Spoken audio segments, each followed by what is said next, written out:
আসসালামু আলাইকুম ওয়া রাহমাতুল্লাহি ওয়া বারাকাতুহু। প্রিয় ভিউয়ার্স, আশা করি সবাই ভালো আছেন। আজকে যে বিষয় নিয়ে আলোচনা করব অত্যন্ত গুরুত্বপূর্ণ একটি সুখবর। সেই সুখবরটি হচ্ছে অবশেষে জট খুলেছে ভূমি অপরাধ প্রতিরোধ প্রতিকার আইন 2023-এর যে বিধিমালা, সেই বিধিমালার আদালতে মামলা গ্রহণ করছে। কোন কোন আদালতে মামলা গ্রহণ করতেছে বা সরকারের কোন কোন সংশ্লিষ্ট বিভাগে আপনি আপনার অভিযোগ দায়ের করতে পারবেন, এই বিষয় নিয়ে বিস্তারিতভাবে আলোচনা করব। তাই ভিডিও না টেনে সম্পূর্ণ ভিডিও দেখার জন্য অনুরোধ রইল।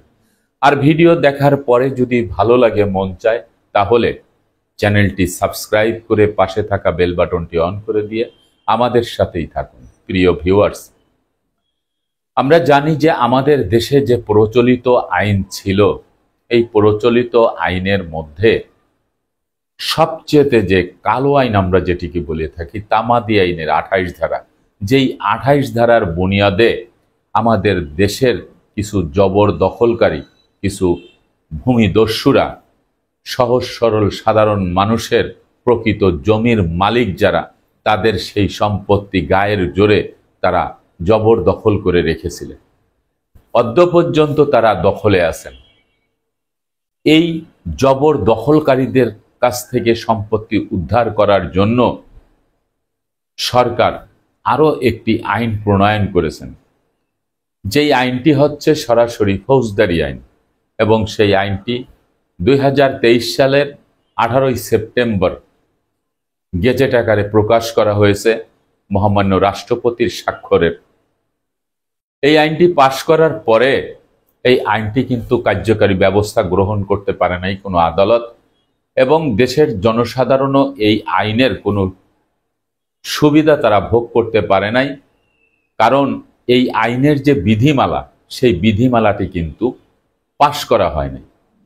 এই বিধিমালাটি কিছুদিন আগে প্রকাশ করা হলেও একটি প্রজ্ঞাপনের মাধ্যমে কিন্তু এটি কার্যকারী ব্যবস্থা গ্রহণ করা হয় নাই, যার ফলে বিজ্ঞ আদালত এবং সরকারি যে সংশ্লিষ্ট বিভাগ, এই সরকারি সংশ্লিষ্ট বিভাগ এই আইনটি নিয়ে কোনো কাজ করতে পারে না, এবং জনসাধারণকে যে সেবাটি দেওয়ার কথা, সেই সেবা কিন্তু তারা দিতে পারে নাই।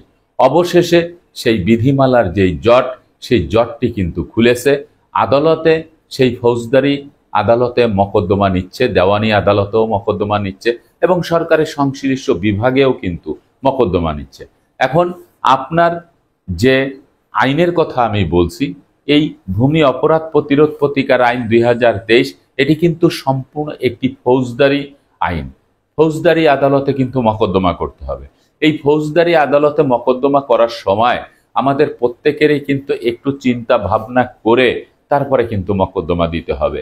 যদিও মামলার শুরু হয়েছে, আদালত গ্রহণ করতেছে, তারপরেও এই ভূমি অপরাধ প্রতিরোধ প্রতিকার আইন 2023-এর সে 17টি 18টি যে ধারা দেওয়া হয়েছে, এই ধারার ভিতরে যেমন 5 নম্বর যে ধারা আছে, সেই ধারায় বলা হয়েছে ভূমি জালিয়াতি যদি কেউ করে সেটার জন্য পানিশমেন্ট হবে, মানে অর্থ দণ্ড হবে বা উভয় দণ্ডে দণ্ডিত হতে পারে।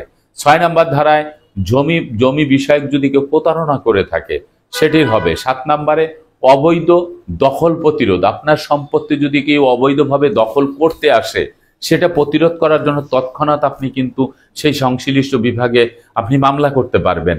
আবার 8 নম্বর ধারায় বলা হয়েছে অবৈধভাবে দখলচ্যুত ব্যক্তির সম্পত্তি পুনরুদ্ধার।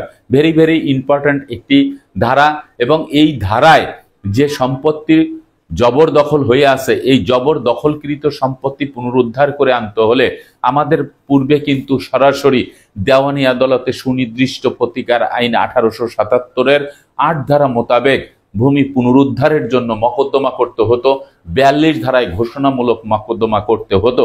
কিন্তু এই আইনটা, যে ফৌজদারি আইনটা পাশ হওয়ার পরে বিধিমালা কার্যকারী ব্যবস্থা গ্রহণ যখন করা শুরু হয়েছে, তখন কিন্তু আপনার এই 8 ধারায় যে অবৈধভাবে দখলচ্যুত ব্যক্তির সম্পত্তি পুনরুদ্ধার করার জন্য আপনি কিন্তু সরাসরি নির্বাহী ম্যাজিস্ট্রেট আদালতে এই মামলাটি কিন্তু আপনি করতে পারতেছেন।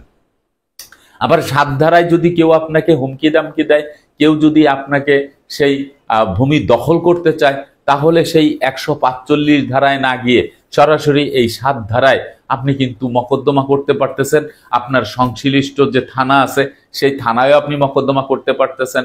আপনি এই সরাসরি ফৌজদারি আদালত, যেটি নির্বাহী ম্যাজিস্ট্রেট আদালত, সেখানেও আপনি কিন্তু করতে পারতেছেন। আবার আপনার ভূমি নিয়ে জালিয়াতি করতেছে, এই জালিয়াতি বিষয়টি কিন্তু আপনি সরাসরি ডিসি সাহেবকেও কিন্তু জানাতে পারতেছেন। মূল এই ফৌজদারি যে আইনটি করা হয়েছে, আইনের যে বিধিমালা, সেই বিধিমালাতে কিন্তু স্পষ্ট করে আমরা যেটা বুঝতে পারি সেটি হচ্ছে সম্পূর্ণভাবে ডিপেন্ডেবল হচ্ছে ডিসি মহোদয়, জেলা প্রশাসক, যাকে আমরা জমি সংক্রান্ত বিষয় কালেক্টর বলে থাকি। তিনি অনেক সমস্যার সমাধান দিতে পারবেন, এমনটাই কিন্তু এই ভূমি অপরাধ প্রতিরোধ প্রতিকার আইন 2023-এর বিধিমালায়ও কিন্তু এটি বলা হয়েছে। তাহলে আমরা আজকে যে বিষয় নিয়ে আলোচনা করতেছি সেটি যে আমরা এখন মামলা দিতে পারবো, আদালতে মামলা দিতে পারবো, কিন্তু আমরা কোন কোন জায়গায় মামলা দিব, থানাতে যে আমরা মামলা দিতে পারবো, ক্যাটাগরি ভেদে দিতে হবে। আপনার সমস্যাটা কোন ধরনের, সেই সমস্যার পরিপ্রেক্ষিতে আপনি থানায় অভিযোগ করতে পারবেন। আবার আপনি সরাসরি গিয়ে নির্বাহী ম্যাজিস্ট্রেট আদালতে একজন আইনজীবী দিয়ে কিন্তু আপনি সেখানেও মকদ্দমা দিতে পারবেন। কিন্তু কখনো ভুল করা যাবে না যে আপনার যেই মামলাটি সেখানে গ্রহণযোগ্য না, সেই মামলাটি আপনি সেখানে দিতে যান না, এবং আদালতে চলমান যে মামলাটি রয়েছে সেই মামলাটি আপনার সেখানে, যেমন দেওয়ানি আদালতে আপনার এই ভূমি পুনরুদ্ধারের একটি মকদ্দমা রয়েছে, সেই মকদ্দমাটি সেখানে চলমান থাকা অবস্থায় আপনি নতুন করে আবার আরেকটি মামলা দিতে আপনি নির্বাহী ম্যাজিস্ট্রেট আদালতের দ্বারস্থ হলেন। এই ভুলটি কিন্তু আপনারা কেউ করবেন না, কারণ এই ভুলটি যদি আপনারা করেন তাহলে কিন্তু আপনার মামলা খারিজ হয়ে যাবে, কারণ একটি মামলা তো চলমান রয়েছে। তাহলে করণীয় কি? এই 8 নম্বর ধারায় ভূমি পুনরুদ্ধারের জন্য আপনি যে মামলাটি করেছেন, এই সুযোগে আপনি যে কোনো পক্ষ, বাদী পক্ষ, বিবাদী পক্ষ, যে কেউ, তিনি যদি তার অ্যাডভোকেট বা উকিল সাহেবকে ধরে একটি প্রেয়ার দেন, একটি আবেদন করেন যে আমার এই মামলাটি নির্বাহী ম্যাজিস্ট্রেট আদালতে ফরওয়ার্ডিং দেওয়ার জন্য, অর্থাৎ ট্রান্সফার করার জন্য যদি আপনারা আবেদন করেন, তাহলে এই বিধিমালা এবং ভূমি অপরাধ প্রতিরোধ প্রতিকার আইনে স্পষ্ট করে বলা আছে, বিচারক মহোদয় তিনি যদি সন্তুষ্ট চিত্তে, তিনি যদি নিজ সুবিবেচনায় তিনি যদি চিন্তা করেন যে এই মামলাটিতে অপরাধ সংগঠিত হয়েছে এবং এই মামলাটি সরাসরি নির্বাহী ম্যাজিস্ট্রেট আদালতে, ফৌজদারি আদালতে প্রেরণ করা যায়, তাহলে উনি ওটা প্রেরণ করে দেবে। কিন্তু ভুলেও কেউ একটি চলমান মামলা থাকা অবস্থায় আপনি কিন্তু নতুন করে আবার নির্বাহী ম্যাজিস্ট্রেট আদালতে আপনি মকদ্দমা করতে যাবেন না। আজকের ভিডিওটা আপনাদের জ্ঞাতার্থে এই জন্যই বললাম যে মামলা নেওয়া শুরু হয়েছে এবং কোথায় কোথায় আপনারা মামলা দিতে পারবেন। এখানে মোট যে 17-18টি ধারা আছে, এই 17-18টি ধারা নিয়েই আমি আপনাদের অনুরোধে আমি একটি করে ভিডিও উপস্থাপন করব, প্রত্যেকটি ধারা নিয়ে, যে আপনারা কখন কোথায় এই আপনারা মামলা দিতে পারবেন। তবে একটি কথা মাথায় রাখবেন সব সময়, যে মকদ্দমা দেওয়ার সময় আপনি সব সময় আপনার যে অ্যাডভোকেট, একজন আপনার জজ কোর্টে আপনি যাকে নির্বাচন করবেন, যাকে আপনি নিযুক্ত করতে চাচ্ছেন, তিনি যেন একজন অভিজ্ঞ সম্পন্ন ব্যক্তি হয় এবং আপনার যে ডকুমেন্টসগুলি আছে সেই ডকুমেন্টসগুলি যেন পরিপাটিভাবে থাকে। এই বিষয়টি সবসময় মাথায় রাখবেন। আর যদি সেটি না থাকে, কোনো কাগজ ঘাটতি থাকে, তাহলে আপনারা সেই কাগজটি সংগ্রহ করে নেবেন, নতুবা আপনার সেই মামলা ক্ষতিগ্রস্ত হতে পারেন আপনি।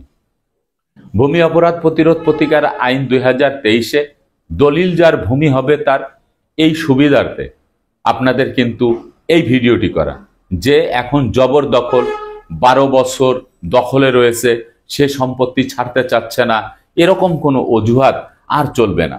কারণ যদি কোনো ব্যক্তি জমি ভোগ দখলে থাকতে হয়, তাহলে তাকে অবশ্যই দলিল থাকতে হবে।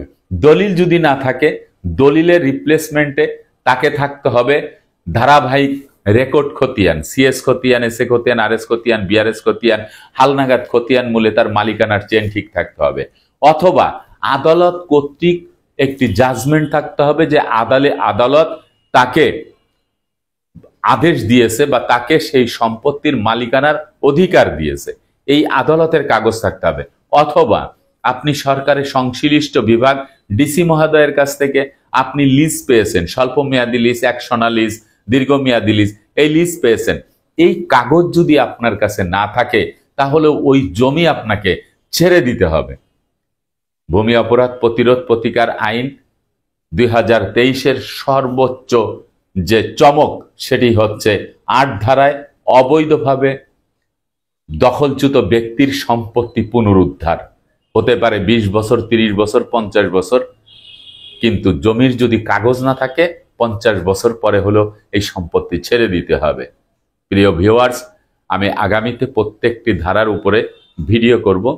আজকে আপনাদেরকে শুধু একটু জানিয়ে দিলাম যে আপনারা মামলা করতে পারবেন এবং মামলা নিচ্ছে, তারপরেও নিজেরা নিজ নিজ আদালতে খোঁজ খবর নিয়ে শিওর হয়ে তারপরে মকদ্দমা করবেন। এই প্রত্যাশায় আজকের মতো ভিডিওটি এখানে শেষ করছি। আগামীতে দেখা হবে অন্য কোনো ভিডিও নিয়ে। সে পর্যন্ত সবাই ভালো থাকবেন, সুস্থ থাকবেন আর আমার জন্য দোয়া করবেন। আল্লাহ হাফেজ।